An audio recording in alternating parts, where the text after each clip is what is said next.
اس video میں ہم doctor فوسٹس کے کریکٹر کو ڈیٹیل میں دیکھیں گے اور سمجھیں گے، لیکن اس سے پہلے ہمیں ٹریجک ہیرو کی سمجھ ہونا ضروری ہے۔ کسی بھی ٹریجڈی کا مین پروٹیگنسٹ، مین ہیرو، اس کو ہم ٹریجک ہیرو کہتے ہیں۔ اور ٹریجڈی ہم جانتے ہیں ایسی سٹوری جس کی اینڈنگ سیڈ ہو، جس کے اینڈ پہ عام طور پر ٹریجک ہیرو کی ڈیتھ ہوتی ہے۔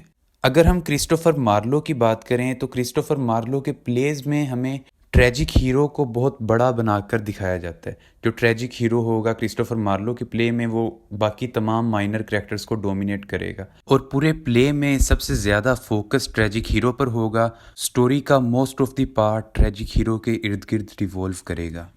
کرسٹوفر مارلو کے پلیز کی ان کریکٹرسٹکس سے ہم یہ اندازہ لگا سکتے ہیں کہ کرسٹوفر مارلو ارسطوٹل کے کنسیپٹ آف ٹریجک ہیرو سے کافی متاثر تھا۔ ارسطوٹل کا ٹریجک ہیرو کا کنسیپٹ کیا ہے؟ ارسطوٹل کہتا ہے کہ ٹریجک ہیرو باقی تمام کریکٹر سے سپیریئر ہونا چاہیے، اور اس میں کوئی ٹریجک فلو موجود ہونا چاہیے۔ ٹریجک فلو سے مراد یہ ہے کہ اس میں کوئی ایسی خامی موجود ہونی چاہیے جس کے نتیجے میں ٹریجک ہیرو زوال کا شکار ہو جائے اور تباہ و برباد ہو جائے، اور اس ٹریجک ہیرو کی ہار سے، تباہی سے، موریلٹی یا مورل ویلیوز کی جیت ہو۔ اب تک ہم نے ٹریجک ہیرو سے متعلق جتنی بھی باتیں کی ہیں، اگر ہم ان تمام باتوں کو، ان تمام کریکٹرسٹکس کو ڈاکٹر فوسٹس کے کریکٹر پر اپلائی کریں تو ہمیں یہ معلوم ہوگا کہ ڈاکٹر فوسٹس دراصل ایک ٹریجک ہیرو ہے۔ کرسٹوفر مارلو نے اپنے اس پلے میں سب سے زیادہ کنسنٹریٹ ڈاکٹر فوسٹس ہی پر کیا ہے۔ ڈاکٹر فوسٹس کے بعد میفسٹوفیلس ایک ایسا کریکٹر تھا جسے کرسٹوفر مارلو نے اہمیت دی۔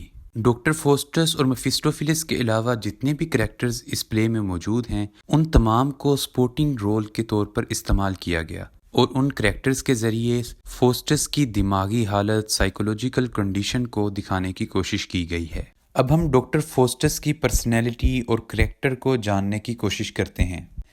ڈرامہ کے آغاز میں کورس کے ذریعے ہمیں پتہ چلتا ہے کہ فوسٹس جرمنی کے ایک ٹاؤن میں پیدا ہوتا ہے اور اس کے والدین غریب تھے، اور فوسٹس نے اپنی ایجوکیشن ویٹنبرگ سے حاصل کی، اور اس کے پاس اس وقت ڈیوینٹی میں یعنی تھیولوجی میں، مذہب سے متعلق تعلیم میں ڈاکٹریٹ کی ڈگری موجود ہے۔ اور فوسٹس اپنے سبجیکٹ میں اس قدر مہارت رکھتا ہے کہ آج تک تھیولوجی سے متعلق بحث میں کوئی اسے ہرا نہیں سکا۔ یہی وجہ ہے کہ فوسٹس اب اپنے نالج پر غرور کرتا ہے۔ فوسٹس مزید کسی سبجیکٹ میں علم حاصل کرنا چاہتا ہے، اور اس کے لیے وہ بلیک میجک یعنی کالے جادو کا انتخاب کرتا ہے تاکہ وہ اس کے ذریعے سپر ہیومن ایبیلٹیز حاصل کر سکے۔ فوسٹس کا غرور اور کالا جادو سیکھنے کا فیصلہ اس کے زوال کا سبب بنتا ہے، اور وہ بلندیوں سے پستیوں میں آ گرتا ہے۔ اب ہم ڈاکٹر فوسٹس کے ٹریجک فلو کے بارے میں بات کرتے ہیں۔ ڈرامہ کے پہلے سین میں ہمیں دکھایا جاتا ہے کہ فوسٹس مزید علوم حاصل کرنا چاہتا ہے۔ وہ بہت سے علوم جیسے فزیشین، فلسفی، لا اور ڈیوینٹی کے متعلق سوچتا ہے، لیکن وہ ان علوم سے متعلق پہلے ہی اچھی خاصی معلومات رکھتا تھا، اس لیے وہ ان تمام علوم کو چھوڑ کر جادو سیکھنے کا فیصلہ کرتا ہے۔ کالے جادو کو سیکھنے کا فیصلہ کرتے وقت فوسٹس یہ لائنز بولتا ہے جن کا مفہوم کچھ ایسے ہے کہ مذہب کی تعلیم میں تمہیں الوداع کہتا ہوں، اور اب جادو کے ذریعے میں اپنے اندر سپر ہیومن ایبیلٹیز پیدا کروں گا، اور جادو کی کتابیں اب میرے لیے مقدس کتابوں کی حیثیت رکھتی ہیں۔ اور جادو کی فیلڈ ہی ایک ایسی فیلڈ ہے جو اپنے ہونہار طالب علموں سے یہ وعدہ کرتی ہے کہ اگر وہ اچھے سے جادو سیکھیں تو اس دنیا میں ان کو طاقت، عزت اور فائدہ ہی فائدہ ملے گا، اور نارتھ پول اور ساؤتھ پول کے درمیان جو بھی چیزیں ہیں وہ ان کے حکم کے تابع ہوں گی، اور ایک جادوگر خدا ہی کی طرح ہوتا ہے۔ اور اب وقت آ گیا ہے کہ فوسٹس تم اپنے دماغ کا استعمال کرتے ہوئے خدا جیسی طاقتیں حاصل کرو۔ یہی وہ پوائنٹ تھا جہاں ڈاکٹر فوسٹس کا ٹریجک فلو ظاہر ہوتا ہے، اور ایک غلط فیصلہ ایک ذہین اور قابل انسان کو زوال کا شکار کر دیتا ہے۔ فوسٹس یہ جانتا تھا کہ اس کے فیصلے سے خدا ناخوش ہوگا، یہی وجہ تھی کہ اس کا ضمیر اس کی ملامت کرتا ہے، اور گڈ اینجل جو اس کے ضمیر کی آواز تھی وہ اسے بائبل پڑھنے کا مشورہ دیتا ہے، جبکہ ایول اینجل جو اس کی خواہشات کی آواز تھی وہ اسے دنیا جہاں کا حاکم بننے کی لالچ دیتا ہے۔ اور ادھر فوسٹس کا ٹریجک فلو ہمیں دوبارہ نظر آتا ہے کہ وہ بیڈ اینجل کی بات مانتے ہوئے جادو سیکھنے کی طرف چلا جاتا ہے۔ اس کے بعد فوسٹس کا ٹریجک فلو ایکٹ 1 سین 3 میں ہمیں دوبارہ دیکھنے کو ملتا ہے۔ جب فوسٹس میفسٹوفیلس سے کہتا ہے کہ میں نے خدا کو تو ناراض کر ہی لیا ہے، تو اب میں خدا سے معافی مانگنے کی بجائے اپنی روح شیطان کو بیچ کر شیطان کا ساتھی بن جاتا ہوں، اور اس طرح میں 24 سال تک بے انتہا طاقت کا لطف اٹھا سکوں گا۔ اور اس طرح ایکٹ 2 سین 1 میں ڈاکٹر فوسٹس اپنے خون سے شیطان کے دیے گئے معاہدے پر دستخط کرتا ہے، اور اس طرح ایک بار پھر فوسٹس کا ٹریجک فلو نظر آتا ہے کہ وہ خدا کے مقابلے میں شیطان کا ساتھی بننے کا انتخاب کرتا ہے۔ اب ہم ڈاکٹر فوسٹس کے اسپرچول اور انر کنفلکٹ کو سمجھتے ہیں۔ ہمیں اس پورے پلے میں فوسٹس کی ڈگمگاتی ہوئی وفاداریاں نظر آتی ہیں۔ کبھی وہ کالے جادو کو زیادہ پسند کر رہا ہوتا ہے اور کبھی اس کا جھکاؤ مذہب کی جانب ہوا ہوتا ہے۔ ایسا عام طور پر تب ہوتا ہے جب ایک شخص کے پاس 2 آپشنز موجود ہوں اور وہ دونوں آپشنز ایک دوسرے سے مختلف سمت میں جاتے ہوں، اور اس شخص کو ان آپشنز میں سے ایک آپشن چوز کرنا ہو۔ یہی وہ صورتحال ہے جو فوسٹس کو درپیش ہے، اور اس کے لیے فیصلہ کرنا مشکل ہے۔ دونوں آپشنز یعنی ڈیوینٹی اور نیکرومینسی فوسٹس کو اپنی جانب بلا رہے ہیں۔ ایک اس کی مورل ویلیوز اور ضمیر کی آواز ہے جو ہمیں گڈ اینجل کی صورت میں دکھائی گئی ہے، اور دوسری بے پناہ طاقت حاصل کرنے کی لالچ ہے جو بیڈ اینجل کی صورت میں ہمیں نظر آتی ہے۔ نکل اس بارے میں یہ کہتا ہے کہ کرسٹوفر مارلو نے انسان کے دماغ میں چلنے والی ایک سٹرگل اور جنگ کو بہت اچھے سے پورٹری کیا ہے۔ یہی وجہ ہے کہ 16 سینچری کے ٹریجک ورکس میں شیکسپیئر کے کاموں کے بعد سب سے پہلا نام کرسٹوفر مارلو کے لکھے ہوئے پلے ڈاکٹر فوسٹس کا آتا ہے۔ اس چیز کا اندازہ ہم بھی لگا سکتے ہیں کہ اس پورے پلے میں زیادہ تر ایکشنز اسپرچولی یا سائیکولوجیکلی ہی پرفارم کیے جا رہے ہیں، یعنی اس پلے کا زیادہ تر حصہ ذہن میں چلنے والی سوچ یا اسپرچول خیالات پر مبنی ہے، اور ہمیں اس پلے میں ایکچول ایکشنز بہت کم نظر آتے ہیں۔ کرسٹوفر مارلو نے فوسٹس کے دماغ اور ضمیر میں چلتی ہوئی مختلف سوچوں اور ڈگمگاتے خیالات کو بہت اچھے انداز میں لکھا ہے۔ جیسا کہ فوسٹس بے انتہا طاقت اور دولت کے لیے خدا کے احکامات کی خلاف ورزی کرتا ہے، کرسچینٹی کے اصولوں کے خلاف کام کرتا ہے اور نیکرومینسی کو اپنا پیشہ بنا لیتا ہے،